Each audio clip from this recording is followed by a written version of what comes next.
Hello दोस्तों, मैं Kartikeya Singh 2018 UP PCS में असिस्टेंट कमिश्नर कमर्शियल टैक्स के पद पर चयनित हुआ हूं और दिल्ली नॉलेज ट्रैक के माध्यम से मैं अपने अनुभव आपसे साझा करना चाहता हूं। उम्मीद है कि आपको अच्छा लगेगा। प्रथम तो हम अपने बैकग्राउंड के बारे में आपसे बात करेंगे, उसके बाद फिर स्ट्रेटजी के बारे में कि कैसे यूपी पीसीएस की तैयारी अच्छे से की जाए और कुछ भ्रांतियां हैं उनसे हमें बच के रहना है।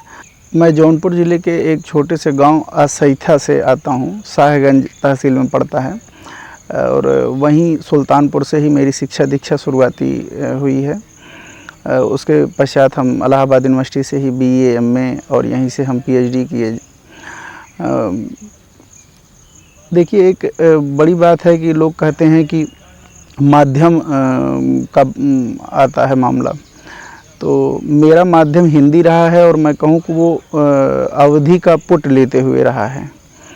तो देखिए, अंग्रेज़ी जो है वो आपको सेलेक्ट करवा सकती है, चयन सूची से बाहर करवा सकती है, पर अगर आप थोड़ा सा भी समर्पित हैं तो मुझे लगता है कि हिंदी माध्यम से अगर आप राइटिंग आपकी ठीक ठाक है, स्पीड आपकी ठीक ठाक है, तो आप सेलेक्ट हो सकते हैं।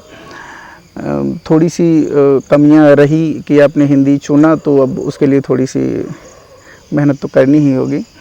सर्वप्रथम तो ये देखिएगा कि प्रेजेंटेशन बहुत ज़्यादा मायने रखता है। आप कैसे लिखते हैं, कितना बेहतर शब्दों का चयन करते हैं, आपकी स्पीड कितनी अधिक है। और तो अगर मुझे लगता है कि आप तैयारी करना शुरू किए हैं तो इन चीज़ों पे विशेष ध्यान दीजिएगा कि सबसे पहले तो तैयारी शुरू करने से पहले ही आप एक काम करिए कि आपकी स्पीड पर्याप्त हो जाए, लिखावट मतलब आपकी अच्छी हो। इसके लिए आप नकल लिख सकते हैं, कोई आपका मित्र बोल दे या आप ही खुद से, तो ये सब चीज़ें कर लीजिए कि आपकी स्पीड पर्याप्त रहे।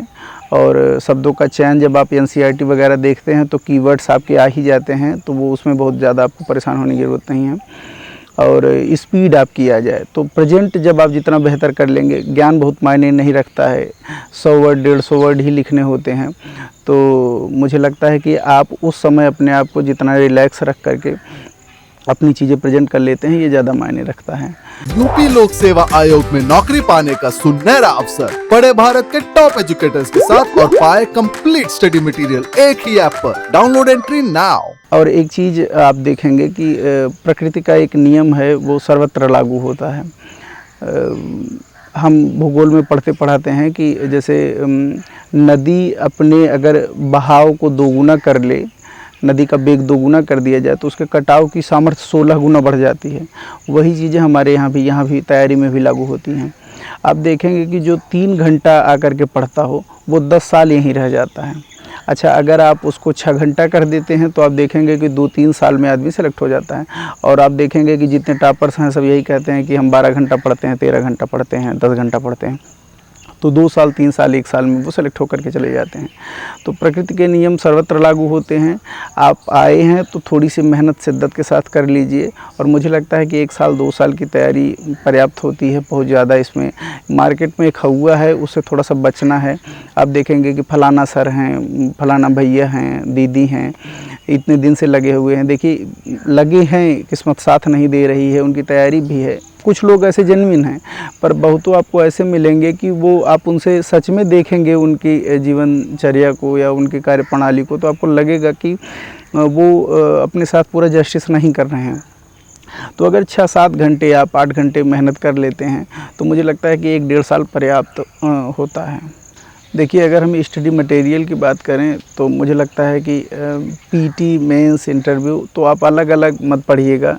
बहुत लोग हैं जैसे गांव से आते हैं तो वो उनका यही होता है कि भैया कौन है, हमारे सीनियर हैं, फलाना भैया हैं, तो वो बता देते हैं। तो आप अलग अलग चीज़ें उनसे पूछ करके झव्वे भर किताबें लेके आते हैं, बहुत मेहनत करते हैं। सब बहुत करने की ज़रूरत नहीं है, इच्छा ही मर जाती है पढ़ने की।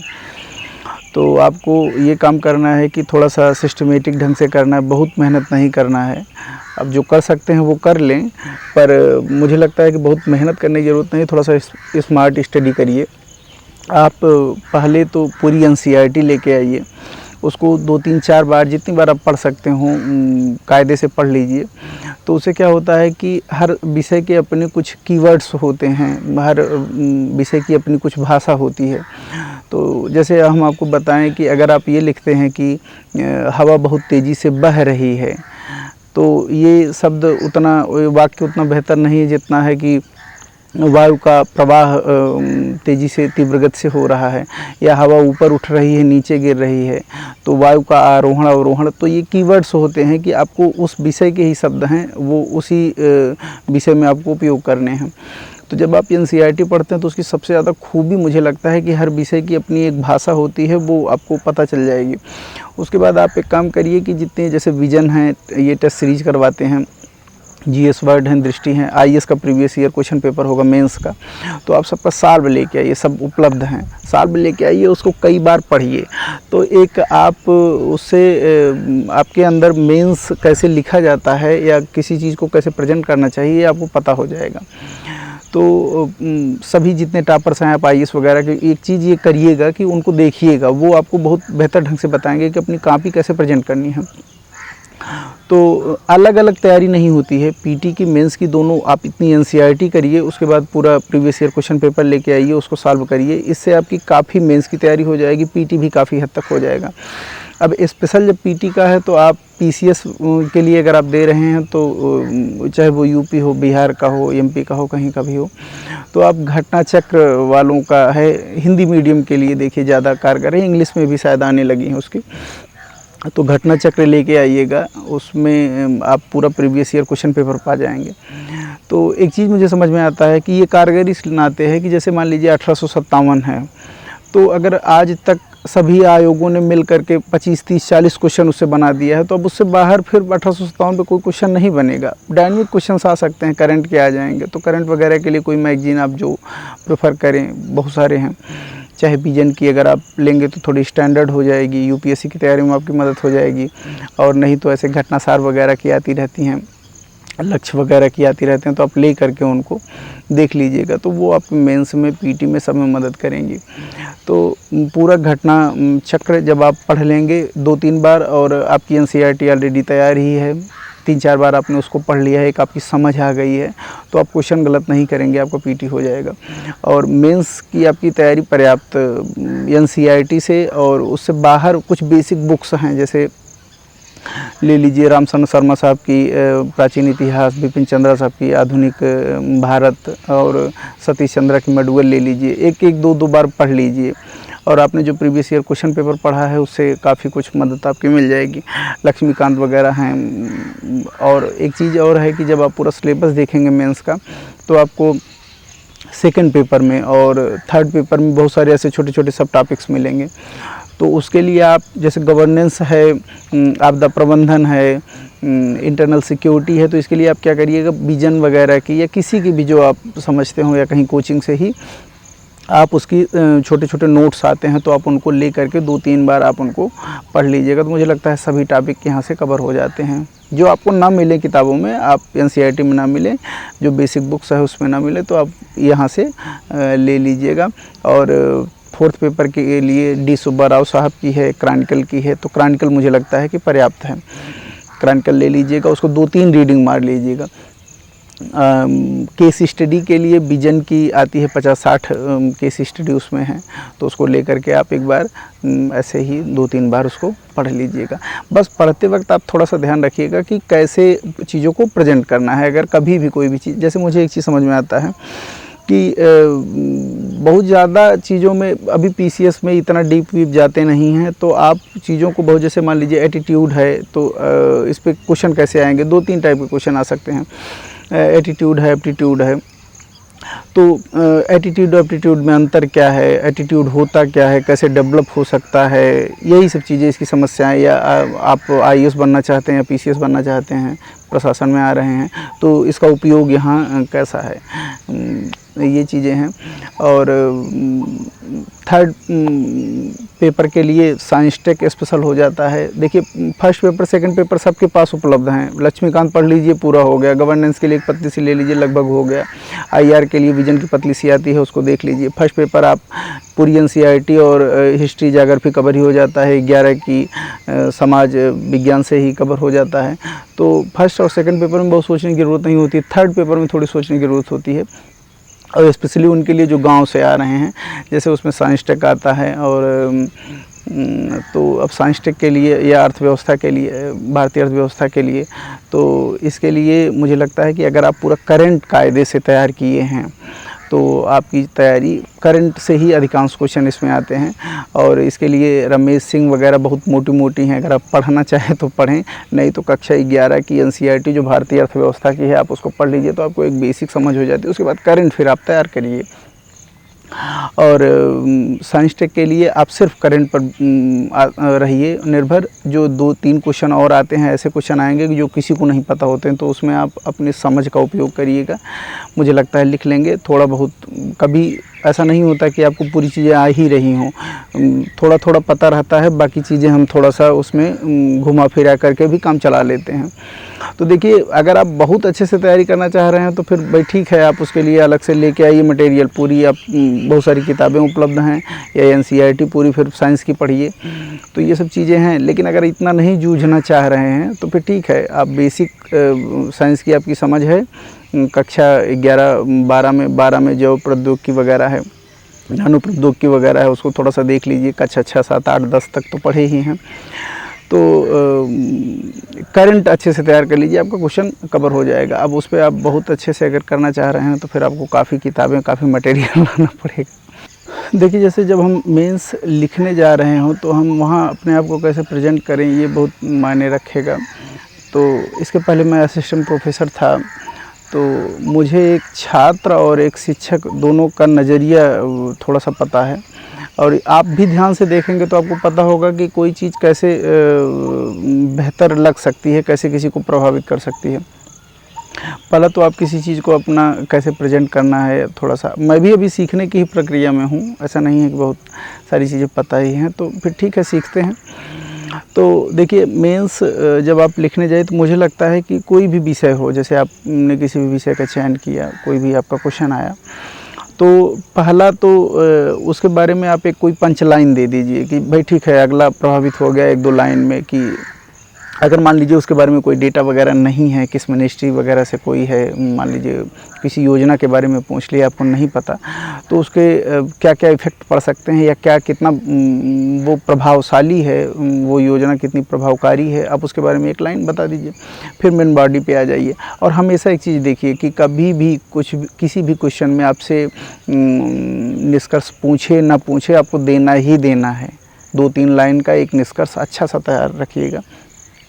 निष्कर्ष आपके कैसे हों कि जैसे वो एक सुधारक, मतलब एक प्रशासक जैसे जो सोचता है, उसी तरीके से आपके हों। कि समस्या का निदान भी आप प्रस्तुत करिए, और वो निदान ऐसा हो कि भारत की एकता, अखंडता, राष्ट्रीयता को संरक्षित रखते हुए वो भारत को ऊंचाई पर लेके जा सके, और भारत की जो सामाजिक संस्कृति है, कंपोजिट कल्चर, इसको पूरा बना करके रख सके। तो आपका ऐसा सुझाव होना चाहिए। सुझाव हमेशा याद रखिएगा कि आप संविधान के जो कर्तव्य आपके हैं उनको याद कर लीजिए, उनको इंट्रोड्यूस कर दीजिएगा फलाना कर्तव्य के तहत, या आपके अधिकार हैं उनको आप देख लीजिएगा, नीति निर्देशक तत्व हैं, तो आप ये उल्लेख कर दीजिए कि इस अनुच्छेद के तहत भी हम ऐसी उम्मीद करते हैं, ऐसी कामना करते हैं। तो बस आपका एक जो निष्कर्ष हो वो हमेशा एक सुझाव वाला हो, और भारत को एक बेहतर दिशा देने वाला हो, हमारे समाज को एक बेहतर दिशा देने वाला हो। अगर ऐसा कुछ सुझाव है, और हमेशा आप अपना एक निष्कर्ष दीजिए ही दीजिए। मेंस में मुझे लगता है कि ये चीज़ें हैं। आप बहुत सारे टॉपर्स हैं, आप हमेशा एक चाहे डीकेटी के चैनल हों, विजन के, इन सब पे आप थोड़ा सा ध्यान दीजिएगा। उनके कई लेक्चर्स पढ़े हैं, सुनिए, लेकिन रोज़ नहीं सुनिए, दिमाग में रख लीजिए, फिर उसी पे काम करिएगा। देखिए कुछ व्यवहारिक समस्याएं आती हैं। पहला तो ये कि हम कोचिंग करें ना करें, नोट्स बनाएं कि ना बनाएं, और कितना घंटा पढ़ें। तो देखिए एक एक पे हम बात करते हैं। पहला तो ये कि कोचिंग मुझे बहुत समझ में नहीं आती। अब आपको कोई भी आपका सीनियर वीनियर कोच कर दे तो ठीक है, आप जा कर के 1.5 लाख रुपए देते हैं। सबसे बड़ी बात तो इतना समय लगता है, 1.5-2 साल आप जा कर के पूरा अपना समय बर्बाद करते हैं। देखिए, कोई टॉपिक आपको नहीं समझ में आता तो आप बहुत सारे यूट्यूब चैनल पर भी उपलब्ध हैं, आप फ्री में भी पा सकते हैं। मृणाल से अच्छा बताइए कौन इकोनॉमी पढ़ाएगा। या हम आपको बताएं कि भूगोल है तो आप ऐसा सोझा भूगोल विभाग इलाहाबाद यूनिवर्सिटी के पूर्व विभाग अध्यक्ष रहे हैं, दुर्भाग्य से हमारे बीच नहीं रहे, पर उन्होंने पर्याप्त वीडियो डाल दिया है। आप उनको देखिए कि जो भारत में वर्तमान में नामी गिरामी जो सबसे अच्छे पढ़ाने वाले होंगे उनके 1/10 पे होंगे, मैं दावे के साथ कह सकता हूँ। क्योंकि छात्र ही नहीं, एक शिक्षक के रूप में भी मुझे लगता है कि मैं उनके जब भी वीडियो देखता हूँ तो मुझे बहुत सारी चीज़ें सीखने को मिलती हैं। तो आप फ्री में पा सकते हैं, ज़बरदस्ती का भटकने की मुझे लगता है ज़रूरत नहीं है। और अगर पर्याप्त पैसा है, पर्याप्त सक्षम हैं, दिल्ली विल्ली रह रहे हैं तो भाई ठीक है, बाजीराम वगैरह तो है ही, यूपीएससी के लिए आप कर सकते हैं। पर यहाँ सामान्य फैमिली से आ रहे हैं तो कोई करने की ज़रूरत नहीं है। आपकी समझ है, किताबें पढ़ के समझ सकते हैं तो करिए, इतना ही पर्याप्त है। बहुत डीप जाने की ज़रूरत नहीं है। कुछ टॉपिक नहीं समझ में आते तो आप हेल्प ले सकते हैं यूट्यूब वगैरह से, सीनियर वगैरह से। और देखिए, जैसे लगता है कि नोट्स बनाएं ना बनाएं, तो ये प्रश्न आप बहुत ध्यान से अगर कभी देखेंगे तो ये सिर्फ आलस्य के नाते आपका प्रश्न है। तो जो आलसी हैं वो लिखना ही आपको है, लिखने का ही एग्ज़ाम है, तो आप थोड़ा सा प्रैक्टिस तो करिए ही। बना सकते हैं तो बनाइए, नहीं बना सकते हैं तो मत बनाइए। किताब है, एनसीईआरटी लेते हैं तो उसमें आप अपना अंडरलाइन कर लीजिए और थोड़ा बहुत लिखिए जिससे आपकी प्रैक्टिस बनी रहे। और मेंस वगैरह की टेस्ट सीरीज अगर आप कर सकते हैं तो बहुत सारे यहाँ पे हैं, बहुत महंगा नहीं, विजन का ज्वाइन कर सकते हैं तो आप ऐसे ही जीएस वर्ड वगैरह 2-3 हज़ार दे करके अपना ज्वाइन कर लीजिए। और देखिए, मैं नाम इसलिए ले रहा हूँ कि व्यवहारिक चीज़ें हैं, बहुत सारे ऐसे लोग हैं जान भी नहीं रहे हैं, तो आप जा कर के ज्वाइन कर लीजिए। और घंटे पढ़ने वढ़ने की बात रही तो 10 घंटा 12 घंटा ऐसा कुछ नहीं है, 5-6 घंटा पढ़िए, रेगुलर टच में रहिए, बीच बीच में एंजॉय भी करिए। हाँ, एग्ज़ाम आ जाए तो फिर ठीक है, थोड़ा सा मेहनत कर लीजिएगा, इतना पर्याप्त है। और एक चीज़ हमेशा याद रखिएगा कि करना है, कोई ज़बरदस्ती भेजा हो तो फिर अलग बात है, लेकिन अगर करना है और दिल से चाह रहे हैं कुछ करना, उस चयन सूची में अपना नाम देखना चाह रहे हैं या टॉप करना चाह रहे हैं तो फिर थोड़ा सा शिद्दत चाहिए, कर लीजिएगा। 1 साल 1-1.5 साल इसके ऊपर नहीं है। बहुत लोगों ने गुमराह करके चीज़ों को रखा है और आप भी उसी में बना लेते हैं कि सबसे कठिन एग्ज़ाम, सबसे कठिन वठिन नहीं है। थोड़ी सी मेहनत कर लीजिएगा और मुझे लगता है कि इतने में आपकी चीज़ें हो जाएंगी। और जितने तैयारी करने वाले हैं सभी को शुभकामनाएं कि ईश्वर करें कि आप सभी लोग अपने लक्ष्य को पाएं। सभी तो बन नहीं सकते, पर आप अपने जीवन में हमेशा बेहतर करें। और डीकेटी चैनल के माध्यम से मुझे लगता है कि मैंने अपनी बातें रखी और बहुत सारी चीज़ें आपको मिली भी होंगी और कई सारी चीज़ों से आप संतुष्ट भी नहीं हुए होंगे। पर एक चीज़ आखिर में कि आप कभी भी बहुत सारी चीज़ों, रोज़ इंटरव्यू देखते हैं, ये सब मत करिए। 2, 3, 4, 10 जितना भी देखना है 1-2 दिन देख लीजिए, 1 सप्ताह पूरा अपना शेड्यूल रखिए, पूरा देखिए, फिर उसके बाद अपना स्ट्रेटजी खुद की बनाइए, जुट जाइए। करना ही एकमात्र लक्ष्य है, एकमात्र तरीका है, वही आपका विकल्प भी है, तो करिए। देखिए, जीएस पेपर के अलावा आपका सब्जेक्ट आता है, तो मेरा जैसे सब्जेक्ट ज्योग्राफी रहा, तो कोई भी सब्जेक्ट हो, आप एक काम करिएगा कि पूरा सिलेबस देख लीजिएगा। हार्ड टॉपिक होते हैं हर सिलेबस के, तो उन पे आप 100 वर्ड का एक फर्स्ट पेपर के लिए 100 क्वेश्चन आप ऐसे 100 टॉपिक चूज कर लीजिएगा और सेकंड पेपर के लिए ऐसे 100 क्वेश्चन 100 टॉपिक चूज कर लीजिए। उन पे 100 वर्ड के आप नोट्स बना लीजिए और वही रिवाइज करिए। मुझे लगता है कि आपके अगर आप सभी हार्ड टॉपिक जैसे उस विषय के सबसे अच्छे टॉपिक ले लिए हैं तो आपका अमूमन क्वेश्चन उसी से फंस जाता है, तो ये ध्यान रखिएगा। और बाकी बहुत मेहनत करनी, बहुत तैयारी करनी है तो पूरा फिर सिलेबस पढ़िएगा, पर इतना अगर आप करेंगे तो ये बेहतर है। और एक चीज़ है कि हिंदी के लिए और निबंध, हिंदी के लिए जितना मैं समझ पाया हूँ कि अब अगर आप हरदेव बाहरी के लेकर के मुहावरा रटते हैं तो 5000 मुहावरा ही पढ़िए, पर अगर आप एक काम करेंगे तो कोई भी मार्केट की एक किताब ले लीजिए जिसमें यूपी पीसीएस के लिए मुहावरे हों, प्रीवियस ईयर क्वेश्चन पेपर के, तो 500 आगे मुहावरे दिए रहते हैं और पीछे लगभग 400-500 ही वही उसी में से लगभग फंसा रहता है। तो क्वेश्चन पेपर रहते हैं, क्वेश्चन पेपर में जो पूछे हैं तो आप उनको देखिएगा। तो जब आप वही सिर्फ आप पढ़ लीजिएगा, जब आप एग्ज़ाम देने जाएंगे तो 10 में से 9 या 8 तो पक्का आपके उसी में से फंस जाते हैं, एक आध बाहर से आता है तो पूछ के भी काम चल जाता है, और नहीं तो आप खुद भी उतना एक गेस कर लेते हैं। रही बात कि आपको पत्र लेखन के लिए, तो पत्र 6-7 तरह के पत्र हैं, सरकारी, अर्ध सरकारी, उनके रिमाइंडर। तो इसके लिए अब बताइए, या तो आप हिंदी के लिए आप 1 महीना दीजिए, या 1 सप्ताह, या अधिकतम 4 दिन दे दीजिए, 4 दिन 5 दिन, 1 सप्ताह अधिकतम, इतने में हो जाता है। तो पत्र ले करके बैठ करके एक दिन फ्रेमिंग कर लीजिए, टिप्पणी कैसे लिखी जाती है, क्या है, फ्रेमिंग कर लीजिए और उसको 1-2 बार सोच लीजिएगा, फिर 1-2 दिन ट्राई कर लीजिएगा। एक कॉपी लेके बैठिए, 3-4-5 पत्र लिख करके फिर उसको 2-3 बार ट्राई कर लीजिए कहाँ कौन सा कामा लग रहा है। लेकिन देखिए कि जैसे सरकारी ही पत्र कई किताबों में देखेंगे अलग अलग है, तो कोई एक उठाइए, उसी से सिर्फ लिखिए, कहाँ कामा लग रहा है, कहाँ पूर्ण विराम लग रहा है, कहाँ कोष्टक बनाया गया है, तो वो एकदम पूरा आपके दिमाग में फ्रेमिंग होनी चाहिए, वही रट लीजिए और वही जा करके वहाँ उगल देना है। तो आपको बहुत याद करना है, आपको कभी पत्र नहीं लिखना होता, पत्र का फॉर्मेट मिलता है जब आप अधिकारी बन जाते हैं, तो वो आपके टाइपिस्ट काम करेंगे। ये चीज़ें हैं। अब पैराग्राफ दे देता है, उस पर अंडरलाइन कर देगा कि इसकी व्याख्या करिए।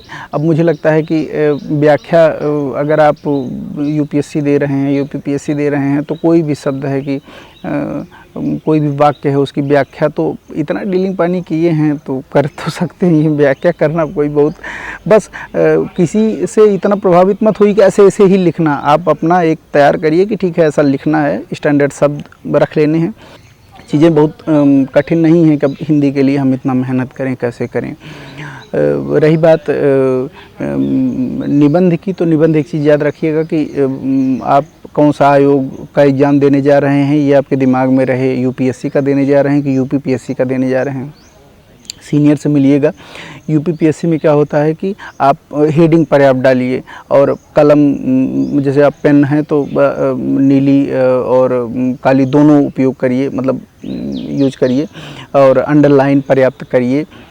ये सब चीज़ें आप थोड़ा सा ध्यान दीजिएगा। यहाँ मतलब ऐसा नहीं कि पैराग्राफ में हम स्टैंडर्ड बहुत लिखते चले गए, ऐसा कुछ नहीं, ठीक है। पैराग्राफ में लिखिए तो फिर हेडिंग वगैरह, सब हेडिंग वगैरह डाल दीजिए कि लाभ है तो फिर सामाजिक आर्थिक क्या है, तो ये कायदे से। तो ये अगर आप काम करते हैं, और निबंध उबंध के लिए मुझे लगता है कि बहुत भटकने की ज़रूरत नहीं है। आप 10-15 टॉपिक ही देखेंगे, हमेशा हर साल उसी से आता है। जैसे स्त्री है तो स्त्री एक समय हमेशा ज्वलंत विषय रहेगा, चूँकि आप प्रशासक हैं तो उनकी समस्याएं हैं, उन्हीं के निदान के लिए आपसे क्वेश्चन पूछे जाएंगे। बच्चों के लिए चीज़ें पूछ ली जाती हैं। पर्यावरण इस समय हमेशा एक हॉट टॉपिक बना रहता है। इंटरनल सिक्योरिटी एक बड़ा टॉपिक रहता है, इशू रहता है। तो आप जब भी बनाइएगा, जैसे इंटरनल सिक्योरिटी वगैरह पे जब भी, तो मैप बना दीजिएगा, मैप भी बना दीजिएगा कहाँ कहाँ क्या क्या समस्याएं हैं। तो ये सब चीज़ें अगर आप छोटी छोटी चीज़ें ध्यान दे लेंगे, और निबंध के लिए बहुत नहीं, कुछ ही टॉपिक्स हैं, इन्हीं पर अगर आप इस पे टेक्नोलॉजी पे ही क्वेश्चन आते हैं। यूपी लोक सेवा आयोग में नौकरी पाने का सुनहरा अवसर, पढ़े भारत के टॉप एजुकेटर्स के साथ और पाए कंप्लीट स्टडी मटेरियल एक ही ऐप पर। Download entry now. तो ये 10-12 ऐसे मुद्दे हैं, आप बैठ करके सोचिएगा, तो इन पे ही आपके प्रश्न, ग्लोबल वार्मिंग एक समस्या, इन्हीं पे आपके अधिकांश क्वेश्चन जो हैं आ जाते हैं। और यूपीपीसीएस में आप देखिएगा तो कबीर, तुलसी और साहित्य, समाज का दर्पण, ये ऐसे ही, ये सब इनके सबसे प्रिय विषय हैं। तो मुझे लगता है कि अगर इस साल नहीं पूछा तो अगले साल पूछेगा ही पूछेगा, और इन तीनों में से एक आध टॉपिक तो पूछ लेता है। तो इन पे तैयार कर लीजिएगा। रामचरितमानस पे, तुलसी के विचार से संबंधित इनके निबंधों में ये प्रिय है यहाँ। तो ये चीज़ें हैं, थोड़ा सा सटीक होकर के स्टडी करिए, देखिए।